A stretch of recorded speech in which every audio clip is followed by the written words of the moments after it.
If your child goes quiet the moment they're noticed, freezing when their name is called, unable to answer a simple hello, you're not just dealing with a shy kid. You're watching a biological survival response in real time. For nearly 1 in 5 children, silence isn't a personality trait. It's an internal alarm system. And when we tell them just be brave, we accidentally trigger that alarm even harder. We've been treating speech like a performance, when it actually needs to be a bridge. In this video, I'll show you how to change those conditions. 5 research-backed icebreakers that bypass that alarm system and make speaking feel safe again. Without pressure, bribery, or forcing confidence. Just the right conditions for their voice to emerge naturally. So, before we dive into the 5 icebreakers, we need to understand why shy kids go silent. When a shy child is asked a direct question, it triggers a biological reaction similar to the spotlight effect. They feel a sudden, intense focus and a fear of being evaluated. For a nervous system wired for caution, that combination reads as threat. And when your child's brain detects threat, it shuts down the channels that feel too vulnerable to open. Speech becomes unavailable, not refused. While distinct from clinical conditions like selective mutism, the mechanism here is similar. This isn't defiance or stubbornness. It's your child's nervous system doing exactly what it was designed to do, protecting them. Which means the solution isn't to make your child braver. It's to change the conditions around them, so their brain stops sounding that alarm. These 5 strategies do exactly that. So what do these safer conditions actually look like? They come down to 5 strategies, each designed to lower the threat, reduce the spotlight, and keep their nervous system calm. Let's start with the simplest one. The first strategy, shared focus, eyes on the task, not the person. For most kids, eye contact signals connection, but for an anxious child, direct eye contact stimulates the threat detection center of the brain. Biologically, prolonged staring registers as a challenge, not a connection. It feels like being studied. Shared focus removes that pressure by shifting attention outward, onto something you're both doing together. Building with blocks, drawing side by side, sorting cards, anything where your hands are busy and you're shoulder to shoulder, not face to face. The task becomes the center of gravity. And when your child's attention is on the task instead of on themselves, their self-consciousness drops. So instead of sitting across from your child and asking, "How was your day?" which puts them on the spot, you start building a tower together and say, "I wonder if this piece goes here." Then you wait. There's no demand to respond. Silence is allowed while hands stay busy. Your child can keep building, keep sorting, and still feel connected. If they speak, it's because the conditions invited it, not because you required it. Second, choice-based prompts. The principle, control restores calm. When a child feels trapped by a question, their brain interprets that as a loss of agency. They don't know what you want. They don't know what happens if they get it wrong, so they freeze. But when you give them a choice, even a small one, you hand control back to them. Here's what this sounds like. Do you want to wave to grandma or give her a high five? Do you want to answer or should I read the question again? Do you want to tell grandma about your day or should I start? Notice what's happening here. You're not forcing speech. You're not rescuing them either. You're simply offering a pathway that feels less like a demand and more like an invitation.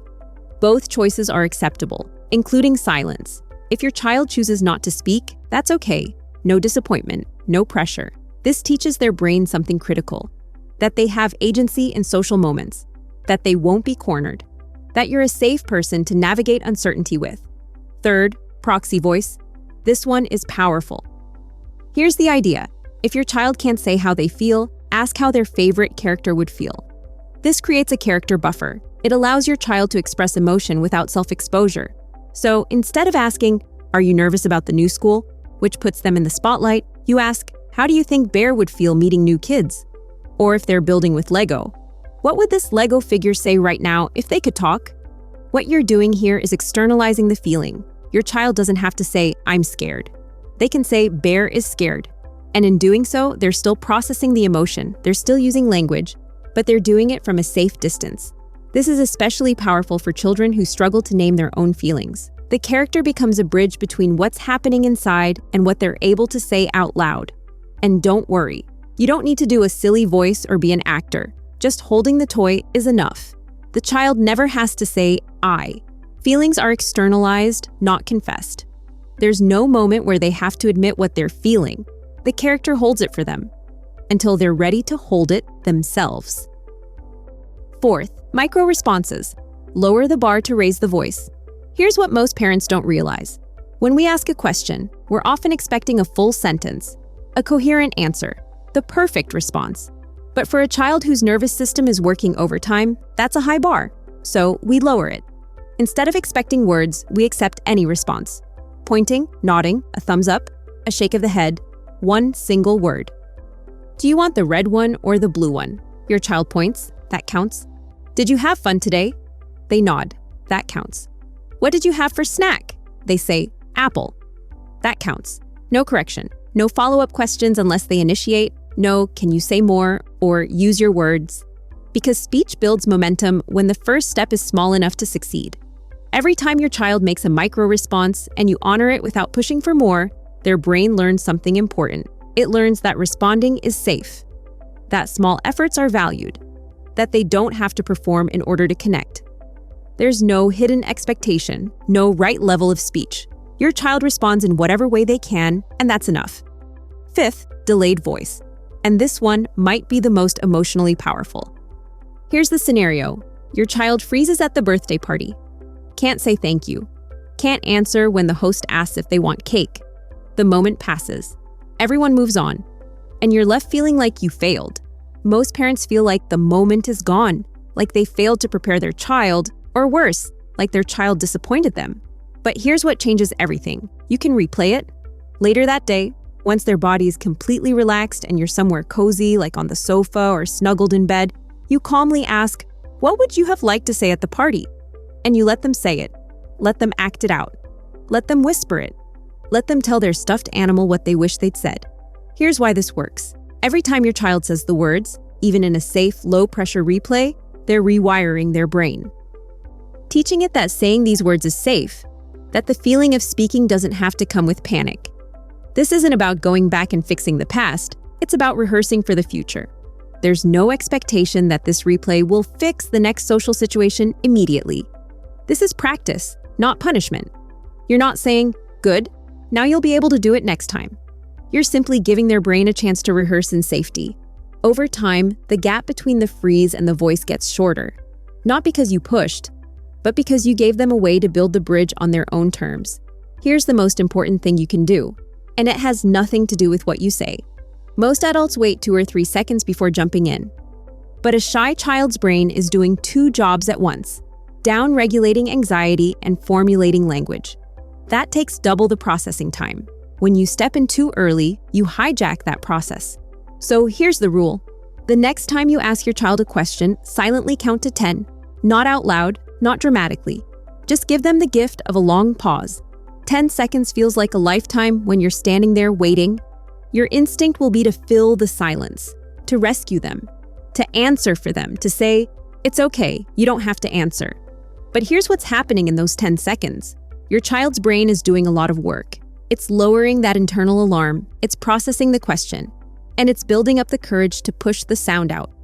And if you interrupt that process, even with the kindest intentions, you teach their brain that it never really had a chance. But if you wait, something remarkable can happen. Not every time, but often enough to matter. Your child speaks, not because you demanded it, not because they finally got brave, but because you gave their brain the time it needed to stay regulated, and their voice the space it needed to emerge. And if they still don't speak after 10 seconds, nothing is lost. You've still given them the experience of not being rushed, of not being rescued, of being trusted to find their own way. That trust matters more than the words. Your child doesn't need to be pushed into speaking. They need conditions that tell their brain it's safe to be seen. When that safety is there, the voice follows, not all at once, not in every situation, but steadily, reliably, naturally, because silence was never the problem. The problem was the conditions that made silence feel like the only safe option. And now you know how to change those conditions, with shared focus, with choices, with proxy voice, with micro-responses, with delayed voice, with 10 seconds of patient waiting. These aren't tricks. They're not scripts. They're invitations. And every time you offer one, without pressure, without disappointment, without expecting performance, you're teaching your child something that carries forward into every classroom, every friendship, every social moment. But here's the next piece most parents miss. Shy children aren't targeted because they're weak, but because their silence gets misread. If you want to protect your child's confidence before that happens, watch the video on screen next.